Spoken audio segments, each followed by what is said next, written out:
Good afternoon guys. So update sa ating multiple cropping, update sa ating talong, sa ating sili. Grabe ng damo. Ay nako. So thanks God, may mahinang ulan today, tapos dinidiligan. So laking ambag, laking tulong, no? So iba-iba yung muka ng ating talong, tapos yung iba ay namumulaklak na. May mga bulaklak na to, no? So ito brilit na, thanks God, no? So mga malaki, ayan, so nagkulay violet na, so yan yung sign. Tapos update sa sili, grabing damo. Update sa upo, mayroon pang konti-konti, no? Thank you Lord. Yan yung ating talong na. Tapos yung sili natin, iwan ko kasi grabing damo, no? May mga bunga na yung ating siling atsal.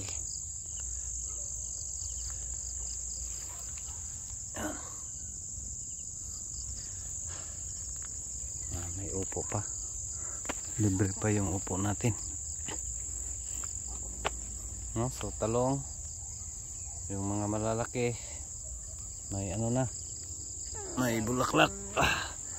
Thank you sa pag-utot. No?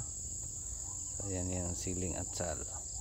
Baka makaabot tong siling atsal natin dito sa bubong, para di na tayo maglagay ng poste. Kaya ba? May atsal ba na makaabot dito?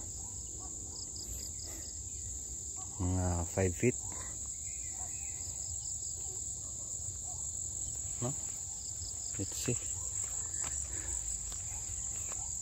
So talong natin, yan, magalaw na. Itsal natin nangungulot, kulot. Wala na namang spray, last spray Sunday pa. Ngayon ay Friday. Doon tayo sa Ampalaya nag-focus guys. Dito parang ano lang to, di kaya talaga, no? So yan yung talong, gumagalaw na, medyo malaki na. Tapos yung upo parang nagingit-ngit, so kasi nagsanga.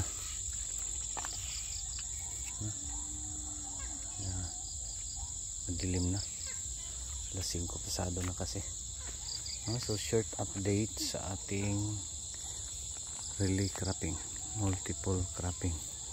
Ano lang pala guys, kasi nag-drench kami ng puro talong lang, isang drum lang maubos, at saka 2 balde. So nasa 1,000 plus hills lang to ating talong.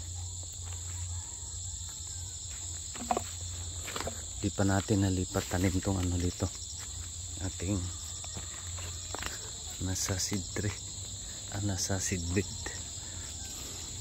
Dami pa, ayan, pwede na ilipat, maganda na. Medyo malaki na.